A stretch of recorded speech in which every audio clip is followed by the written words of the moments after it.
Olá, bom dia. Espero que você tenha tido uma ótima semana, que Deus tenha falado com você e falado através do livro de Filipenses e de tudo aquilo que a gente tem estudado nesses últimos domingos. Espero que você tenha desfrutado dessa alegria que só existe em Deus, uma alegria verdadeira, independente de circunstâncias, uma alegria que nós só encontramos em Deus através de Cristo Jesus. Espero que esse estudo esteja te ajudando a compreender as diversas faces dessa alegria que Cristo oferece.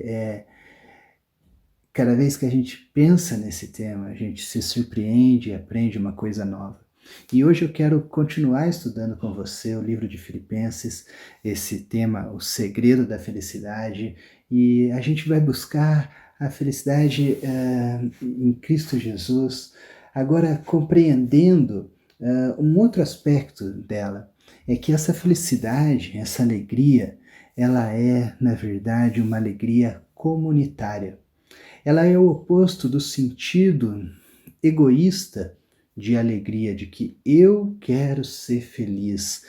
Muitas vezes a alegria, né, ela é associada ao egoísmo, por mais que ela seja um desejo autêntico de qualquer um, mas a forma como o mundo enxerga a alegria, normalmente quando se a gente se aprofundar mais nisso, a gente vai ver que por trás desse desejo pela alegria existe um desejo egoísta.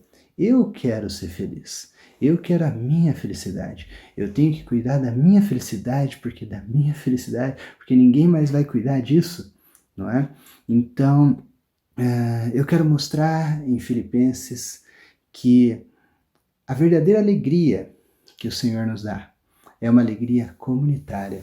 É uma alegria baseada na alegria do outro, no desejo de ver o outro feliz e no sentido de se alegrar com a alegria do outro e se alegrar com as boas notícias que vêm do outro e não com as nossas próprias conquistas, o nosso próprio sucesso.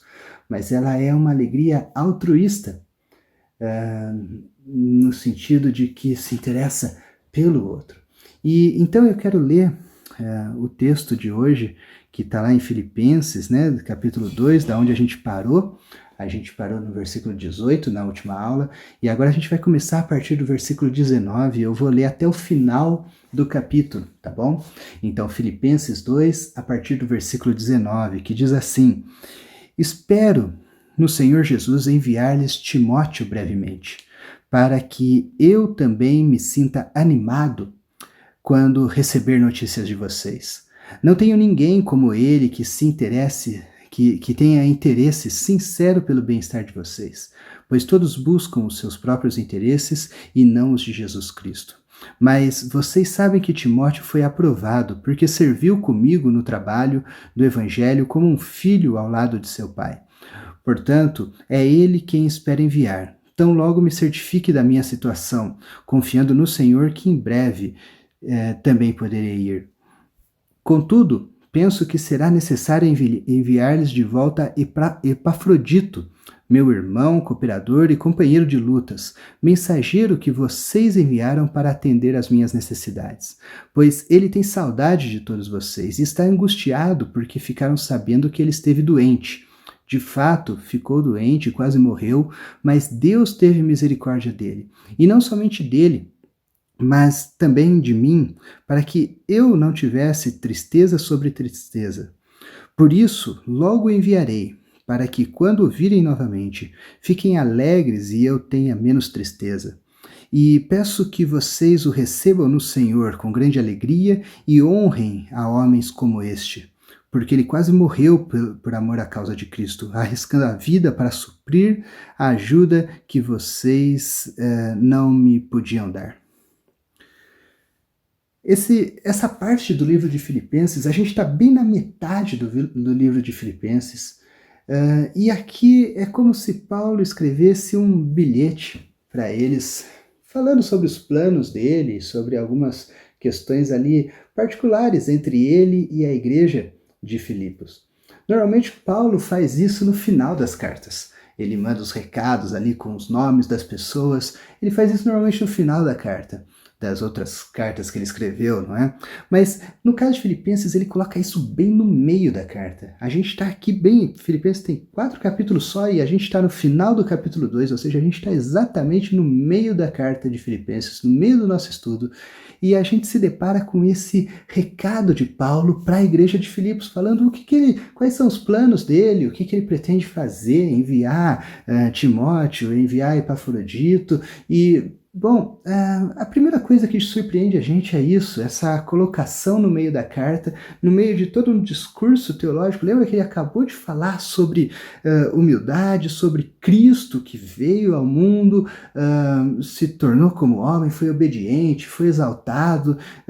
Parece que no meio de todo aquele momento, aquele auge da carta de Paulo, aquele auge teológico e tudo, então ele coloca um bilhete aqui para a igreja de Filipos. E no primeiro olhar isso parece um pouco estranho, mas isso faz todo sentido com o que Paulo estava falando até agora. Você lembra que lá no começo do capítulo 2, Paulo falou que cada um deveria considerar os outros superiores a si mesmo e cada um deveria cuidar do interesse dos outros e não do seu próprio. E aqui Paulo está justamente colocando em prática o que ele acabou de falar. Ele vai se interessar pelo outro e mostrar como ele está mais preocupado com os interesses da igreja, dos filipenses, do que os próprios interesses dele. E como ele foca a sua alegria em poder alegrar a igreja de Filipos e poder receber notícias deles e se alegrar com as conquistas e as boas notícias que ele receberia dos filipenses. E olha só como que isso acontece então, como que Paulo demonstra isso e como é precioso a gente olhar isso e a gente aprender com Paulo, como a gente tem que buscar mesmo, procurar motivos para a gente se alegrar, mas não procurar nas nossas próprias conquistas, não procurar no nosso próprio sucesso, nas nossas próprias realizações, no nosso próprio ego, mas procurar nos outros, se alegrar com a conquista dos outros, com o bem-estar dos outros, com as boas notícias que vêm dos outros, se alegrar em poder alegrar o outro e dar uma boa notícia para o outro também. É esse tipo de alegria comunitária que busca se alegrar e busca motivos de alegria no outro que Paulo está demonstrando aqui. É isso que ele quer dizer com cada um busca o interesse do outro e não o seu próprio. Não é? É isso que ele quer falar aqui e é isso que a gente tem a aprender. Olha só, deixa eu mostrar um pouco no texto como que isso acontece. Essa primeira parte aqui, na verdade, o bilhete de Paulo, vamos separar como se fossem 2 bilhetes, tá? O primeiro bilhete, Paulo está falando sobre Timóteo, sobre os planos dele que envolvem Timóteo. Paulo tem o desejo de enviar Timóteo para Filipos, né? Porque só para relembrar, Paulo está preso, mesmo que numa prisão domiciliar em Roma, ele não pode sair, ele não pode viajar. Então, o plano dele eu vou mandar Timóteo para Filipos. Para quê? Qual o objetivo de Paulo mandar Timóteo até eles? Para que ele possa ser animado ao receber notícias da igreja de Filipos. Então, olha só como é que é. Paulo está querendo mandar alguém, é lógico, naquela época não tinha internet, não tinha como ele ver o Instagram da igreja de Filipos. Não era assim, né? Então ele está mandando alguém para que essa pessoa possa trazer um relatório da igreja de Filipos. E que ele possa, nessas notícias que ele receberia de Filipos, da igreja de Filipos, ele poderia se animar. Paulo está procurando motivos para ele estar cada vez mais animado. E ele sabia que se ele tivesse notícias dos filipenses, ele teria motivos para se animar. Olha que interessante isso. Ele não está procurando motivos, ele não está vendo uma autobiografia e lendo sobre as realizações dele e vendo e tentando se colocar acima de alguém e tal, e querer crescer e ter sucesso e tal, e escrever mais livros, mais cartas, e não é isso. O que Paulo está querendo é ter notícias do progresso na fé da igreja de Filipos. E isso alegraria ele. O bem do outro alegra Paulo. O bem da igreja alegra Paulo. E por isso ele manda Timóteo. E Timóteo ele fala assim, Timóteo é alguém que tem um interesse sincero. Esse interesse sincero é igual ao interesse de Paulo pela igreja. Ele está mandando alguém que sente o mesmo que ele. Alguém que realmente deseja o bem-estar da igreja de Filipos. Porque isso é raro, né? Porque todos buscam os próprios interesses. E nós vivemos tempos de isolamento social, mas às vezes também um isolamento de coração, porque nos fechamos com os nossos problemas, os nossos sentimentos, olhamos para dentro da nossa casa, dentro de nós, mas é tão interessante ver aqui como Paulo, num contexto isolado, num contexto de prisão que ele estava, o que ele busca são notícias de fora, para alegrar o coração dele. Notícias de pessoas que estão progredindo na fé, de pessoas que ele ama, para que ele fortaleça a sua alegria e se anime. É interessante isso, não é?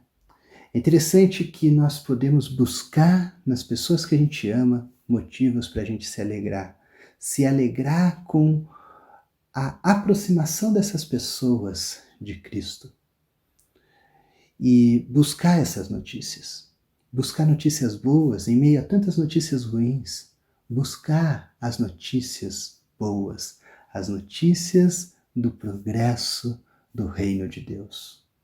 E elas estão aí. A gente só precisa se interessar por ouvir os mensageiros, como Timóteo era um deles.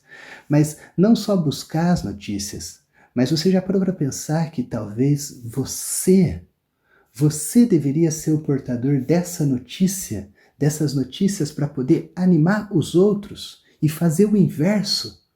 Você ser a boa notícia, você transmitir essa boa notícia para que outras pessoas se animem. É aqui que entra a segunda parte, o segundo bilhete.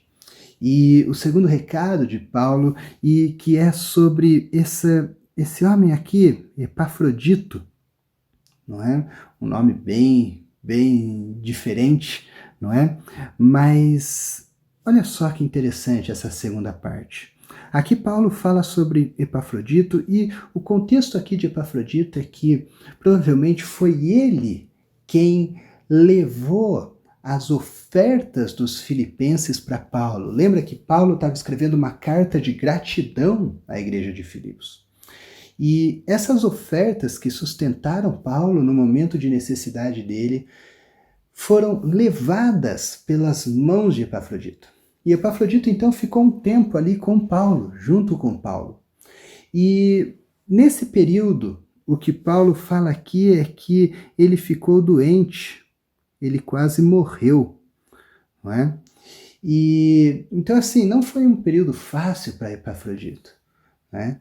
Mas agora existe uma situação aqui, porque a igreja de Filipos soube da doença, das dificuldades que Epafrodito passou, e Epafrodito soube que a igreja ficou sabendo, e isso está angustiando ele, Epafrodito, não é?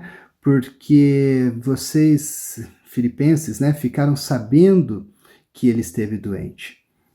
Então a intenção de Paulo aqui em mandar Epafrodito, né? Assim como Timóteo, ele quer enviar Epafrodito e depois a gente vê que de fato ele enviou, porque a carta foi enviada, essa carta que a gente está lendo foi enviada então pelas mãos de Epafrodito. Epafrodito é quem leva a carta de Filipenses para a igreja de volta, ele que entrega, não é, essa carta.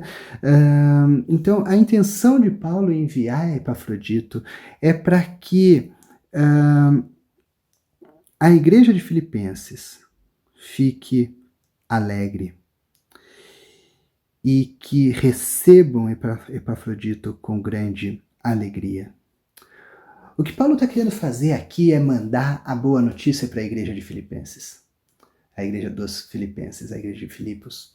O que Paulo quer aqui é mandar não só a notícia de que Epafrodito ficou doente, mas ele está bem agora. Ele não quer só dar um recado, ele vai mandar o próprio Epafrodito, para que eles vejam ele, abracem ele, encontrem ele, porque ele quase morreu, ele ficou muito doente. Mas Paulo agora quer mandar a prova viva de que Epafrodito estava bem, o próprio Epafrodito. Paulo quer alegrar a igreja de Filipos com essa boa notícia, não com a metade da história que eles sabiam de que Epafrodito tinha ficado doente, mas com a história completa, ver com os próprios olhos que ele estava bem, que ele estava cheio de saúde, que ele estava restaurado novamente, que Deus foi misericordioso com ele, Deus guardou ele, protegeu ele e curou ele. Então Paulo quer compartilhar esse motivo de alegria. E Paulo então quer enviar Epafrodito para isso. Paulo quer compartilhar esses motivos com a igreja. Olha só como é essa alegria compartilhada, essa alegria comunitária. Paulo busca na igreja motivos para ele ser feliz e ele envia para a igreja motivos para que a igreja seja feliz. É esse interesse mútuo pela igreja, é essa ideia de cada um buscar não só os seus interesses, mas o interesse dos outros. Essa ideia aqui é uma ideia, não só uma ideia bonita, não só uma ideia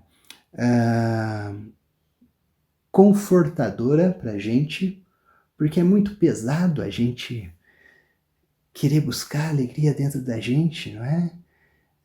Num dia você se acha a pessoa mais especial do mundo e você se sente super feliz. No outro dia você acorda meio para baixo e pronto, já era, acabou a alegria, não é? Agora, quando a gente busca alegria fora de nós, não é? Em motivos do que Deus está fazendo na vida dos outros, isso é tão mais confortante para a gente, né? Isso é tão mais seguro para a gente. Isso deixa a gente tão mais tranquilo. Mas não é só isso. Isso é muito mais inteligente também. Sabe por quê? Sempre que eu leio o capítulo 2 de Filipenses, eu penso no seguinte argumento. Quando Paulo fala assim, cada um cuide dos interesses dos outros e não do seu mesmo, eu fico pensando numa matemática simples. Porque quando eu busco os meus interesses, e esse é o padrão, né? A maioria das pessoas fazem isso, buscam seus próprios interesses e falam assim, eu tenho que cuidar dos meus interesses porque ninguém cuida deles. Se eu não cuidar, se eu não correr atrás da minha felicidade, ninguém vai correr atrás dela por mim. Então eu busco os meus interesses e eu garanto que pelo menos uma pessoa no mundo está olhando para os meus interesses. Eu. Né? Essa é a lógica da maioria das pessoas. Agora, a lógica cristã, a matemática cristã é diferente. É a seguinte, se eu cuido dos interesses dos outros, então eu garanto que existe pelo menos uma pessoa que não cuida dos meus interesses. Eu. E na medida em que eu cuido dos interesses dos outros, e os outros cuidam dos interesses dos outros, eu sou o outro do meu próximo. Então, se o meu próximo cuida dos interesses dos outros, significa que ele cuida dos meus interesses. Entende? Imagina um grupo, uma igreja de 100 pessoas. Então, eu cuido dos interesses dos outros, menos do meu. Nossa, mas que coisa estranha, não é? Você vai cuidar do interesse de 99 pessoas ao seu redor, mas não vai cuidar do seu? Agora vamos pensar, cada pessoa faz a mesma coisa. Isso significa que nessa matemática eu tenho 99 pessoas cuidando do meu interesse. Todos menos eu. Entende? Eu tenho 99 pessoas procurando motivos para eu ser feliz, me enviando notícias que me alegram. E ao invés de eu buscar essa alegria dentro de mim mesmo, eu tenho 99 motivos para buscar alegria. 99 lugares para procurar alegria, para procurar notícias de alegria, para procurar notícias que me alegram, notícias do que Deus está fazendo na vida dos outros. Entende? E eu posso ser um motivo para o outro também. E assim a gente vai se alimentando, isso num grupo de 100 pessoas, mas imagina num grupo de 300, num grupo de 1000, e cada vez mais você vai se expandindo porque o corpo de Cristo é um só.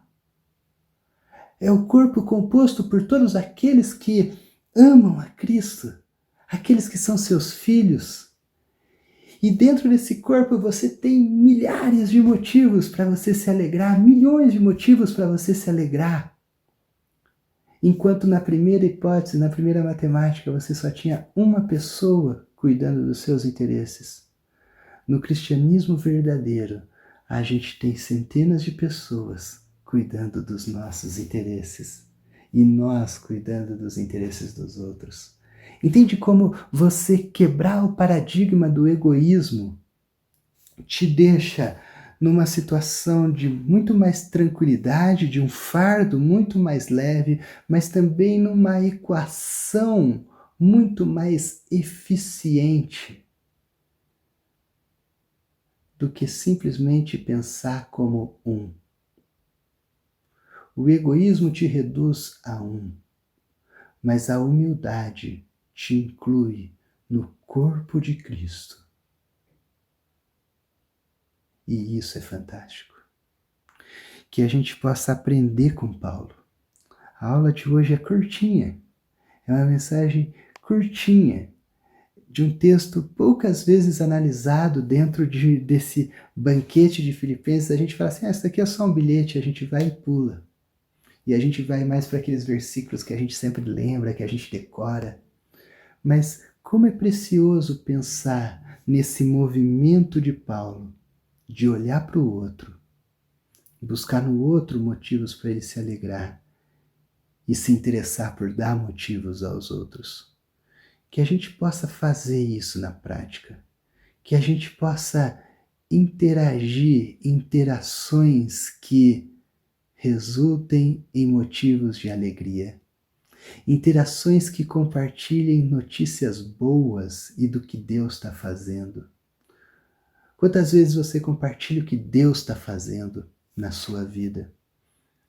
Quantas vezes você se preocupa com a sua fala revelar motivos que podem servir de alegria para o próximo? Que a gente possa se aproximar dos outros com um interesse real de se alegrar com o bem-estar do outro e de proporcionar motivos de alegria para o outro. Que a gente possa entender que a igreja é essa rede, esse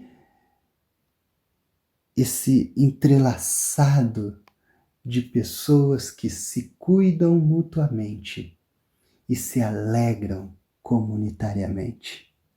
Que essa seja a nossa realidade. Que assim a gente se fortaleça e que assim a gente glorifique a Deus e se alegre nele. Que Deus te abençoe, te dê uma ótima semana, uma semana cheia de alegrias e cheia de motivos para se alegrar.